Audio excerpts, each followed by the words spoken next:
দীপাৱলী সকলোকে শুভেচ্ছা জনালোঁ। মই আজি মৰিগাঁও গোসাইগাঁৱত আহিছিলোঁ। মৰিগাঁও মাছ বজাৰতে গোসাইগাঁও আমাৰ বা এটা অফিচ খুলিছে, বাস্তু কনচালটেণ্ট।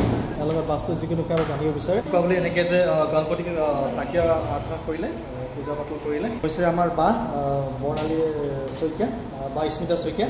একেটা ওচৰত আহিব পাৰে বাস্তুৰ বিষয়ে যিকোনো আপোনাৰ সমাধান এটা পাব তেওঁৰ ওচৰলৈ আহক। আপোনাৰ লগতে আৰু পাব নমস্কাৰ, মোৰ নাম শ্ৰী স্মিতা শইকীয়া। মই এগৰাকী বাস্তুশাস্ত্ৰী। এতিয়া আপোনালোকক আজি মই দিৱালীৰ কাৰণে শুভেচ্ছা জনাইছোঁ।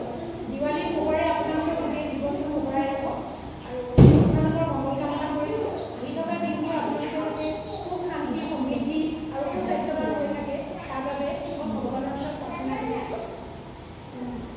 সকলোকে শুভেচ্ছা জনাই আজি বিহুলৈ ইয়াতে সামৰণি মাৰিলোঁ। আহক একেলগে যোগাযোগ কৰক, আপুনি যিকোনো সমাধান আপুনি পৰিত্ৰাণ পাব, কোনো ধৰণৰ অসুবিধা নাই। ধন্যবাদ। একেকৈ সামৰণি মাৰিলোঁ।